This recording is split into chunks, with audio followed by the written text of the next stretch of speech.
Good evening sir, good evening to all friends. और आपका स्वागत है हमारे न्यू सेशन में। और हमारे साथ है assistant professor of political science doctor Sujman Thakur ji. और सर आपसे हम पूछना चाहेंगे ये जो यूपीएससी का जो पैटर्न है वो क्या रहता है, और आप विस्तार से बताएंगे जो हमारे एस्पिरेंट्स जो तैयारी कर रहे हैं कि इस एग्ज़ाम का पैटर्न आखिर क्या रहता है। Good evening friends. जिस प्रकार से आज का जो विषय हमने चूज़ किया है वो हमने विषय चूज़ किया है कि यूनियन पब्लिक सर्विस कमीशन, जिसके तहत आईएएस आईपीएस नंबर ऑफ जो है पोस्ट जो है फिल की जाती है यूनियन पब्लिक सर्विस कमीशन के द्वारा, जिसके बारे में हम आज थोड़ा सा विस्तार से चर्चा करने की कोशिश करने जा रहे हैं। काफ़ी सारे जो एग्ज़ाम एस्पिरेंट थे मुझे कॉलेज में भी बता रहे थे काफ़ी सारे बच्चे कि सर आप जो है इस पर जो एक आधी वीडियो बनाए तो ज़्यादा अच्छा रहेगा।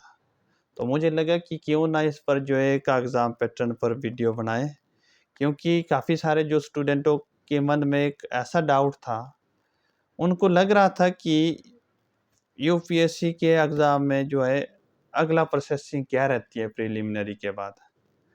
तो आज हम जो है इस पूरे एग्ज़ाम पैटर्न के बारे में डिस्कशन करना चाहेंगे कि इसका एग्ज़ाम पैटर्न क्या रहेगा, और मैं इस छोटी सी वीडियो के तहत जो है आपको बताना चाह रहा हूँ। जहाँ तक यूपीएससी एग्ज़ाम पैटर्न की बात है, मेनली एग्ज़ाम पैटर्न जो है इसके 3 स्टेजेस रहते हैं। पहली स्टेज में जो है प्रीलिमिनरी एग्ज़ाम होता है।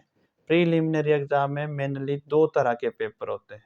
एक जो है जनरल स्टडी बेस्ड होता है, दूसरा जो है रीजनिंग एप्टीट्यूड और डिसीजन मेकिंग बेस्ड जो है एग्ज़ाम रहता है। तो मेनली 2 तरह के एग्ज़ाम उसमें रहते हैं, वो हमारा प्रीलिमिनरी एग्ज़ाम का प्रोसेस होता है।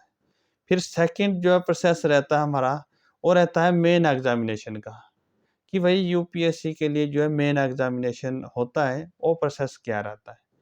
तो आम तौर पर हम देखते हैं कि भाई जो मेन एग्ज़ाम का जो प्रोसेस जो है यूनियन पब्लिक सर्विस कमीशन यानी कि आईएएस, आईपीएस और इन सब एग्ज़ामों के लिए, उसमें जो है आम तौर पर जो है 9 पेपर आपको पास करने होंगे। तो 9 पेपर पास करने के लिए जो है, जो पेपर पैटर्न है, वो अलग-अलग तरह से जो है डिसाइड किया गया है।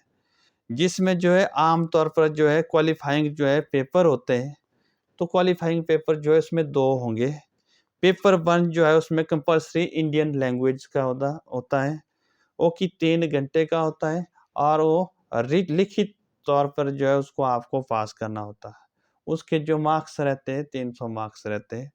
और जो पेपर बी जो क्वालीफाइंग का रहता है पेपर बी, वो इंग्लिश लैंग्वेज पेपर रहता है। वो भी बेसिकली 3 घंटे का होता है और 300 मार्क्स का होता है। तो ये बात रहती है, जो क्वालीफाइंग एग्ज़ाम जो होते हैं मेन एग्ज़ामिनेशन में, वो 2 तरह के होते हैं, एक पेपर ए और पेपर बी। फिर उसके बाद जो है ऐसे राइटिंग का पेपर होता है। ऐसे राइटिंग का मेनली जो है एक एग्ज़ाम होता है, एक पेपर होता है। तो एक पेपर जो कि 3 घंटे का होता है, उसके 250 मार्क्स होते हैं। 250 नंबरों का वो पेपर होता है ऐसे राइटिंग का। फिर उसके बाद जो है, जो चौथा पेपर रहता है हमारा, मेनली जो है चौथे जो अगले जो प्रोसेसिंग रहती है, वो रहती है जनरल स्टडी।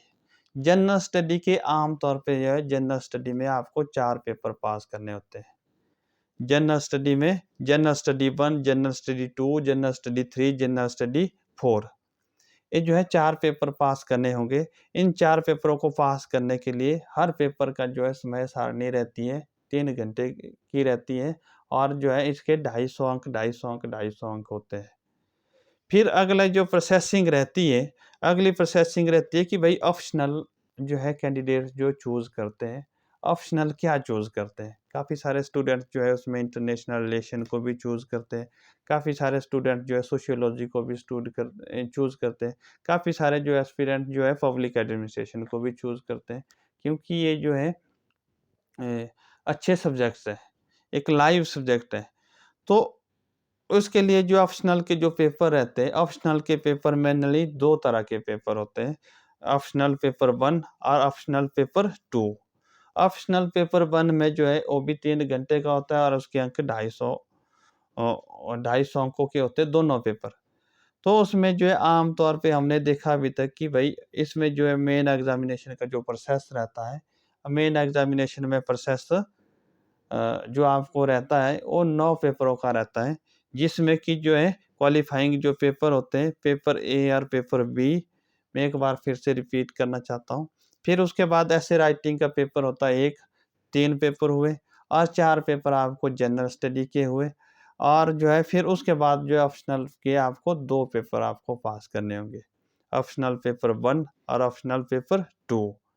तो ये जो है टोटल जो सारी प्रोसेसिंग रहती है, ये 1750 अंकों की रहती है आपकी मेन एग्ज़ाम की सारी प्रक्रिया, 1750 अंकों की। फिर उसके बाद जो है उसमें जो है तीसरा जो फ़ेज़ रहता है, तीसरा फ़ेज़ जो है आपका रहता है, तीसरा फ़ेज़ रहता है इंटरव्यू का प्रोसेस।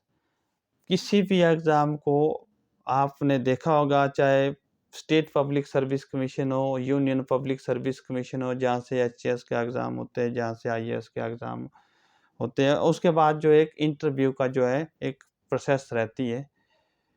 तो इंटरव्यू का जो प्रोसेस रहती है बेसिकली हर कैंडिडेट्स को जो है सारी जो है तय करनी होती है, सारी प्रोसेसिंग। तो कैंडिडेट्स जो है खुद को जो है कैसे इसे तैयार करता है, आपको अच्छी तरह से इंटरव्यू बोर्ड को फेस करना होता है। आपको जो है अपनी पर्सनैलिटी डेवलपमेंट अच्छे से वहाँ स्वयं को प्रेज़ेंट करना होता है। आपको अपनी लोकेलिटी के बारे में थोड़े बहुत इन्फॉर्मेशन होनी चाहिए। आपको खुद को अच्छे से इंट्रोड्यूस करना आना चाहिए। तो मैं कहता हूँ कि जितने जो भी एस्पिरेंट जो है इस सफ़र को पार करना चाहता है, तो वो अभी से ही यानी कि इंसेप्शन टाइम जो उसका उसकी स्टडी का जो शुरुआती दौर है, तभी से एक फ़िक्स टारगेट जो है डिसाइड करे और इस पैटर्न को समझे और अच्छी तरह से जो है एग्ज़ाम पास कर सकता है। क्योंकि मैक्सिमम टाइम देखा मैंने कि जो हमारे जो जितने भी एग्ज़ाम एस्पिरेंट हैं, मैंने काफ़ी सारे स्टूडेंट्स को कॉलेजेस में भी पूछता रहता हूँ कि आप क्या बनना चाहते हैं? काफ़ी सारे स्टूडेंट कहते हैं कि मुझे आईएएस बनना है, आईपीएस बनना है। लेकिन बोलते तो सब ऐसा है।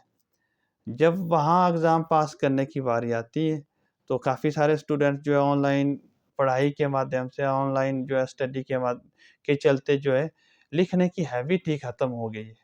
क्योंकि मैं आप जितने भी एग्ज़ाम एस्पिरेंट हैं, मैं आप सबसे बड़ी विनम्र आग्रह करना चाहता हूँ कि आप अच्छे से अपने टारगेट को फ़िक्स करें और हो सके तो रिटन तैयारी के माध्यम से ही आप सभी एग्ज़ामों को अच्छी तरह से अच्छे नंबर पा सकते हैं।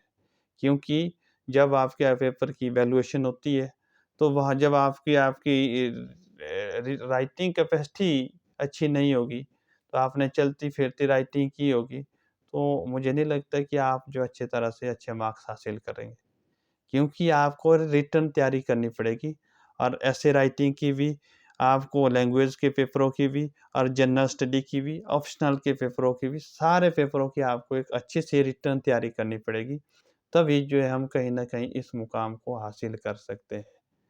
तो मैं ज़्यादा इस विषय संबंधी जो है मुझे लग रहा था कि भई कहीं न कहीं जो है हमें जो है अपने जो है हमारा जो यंग जनरेशन है, कहीं न कहीं उनको जो है इस बारे में मोटिवेट करूँ मैं, ताकि जो है अपने टारगेट को अच्छी तरह से समझे और अच्छी तरह से जो है उसको पाने की कोशिश करे।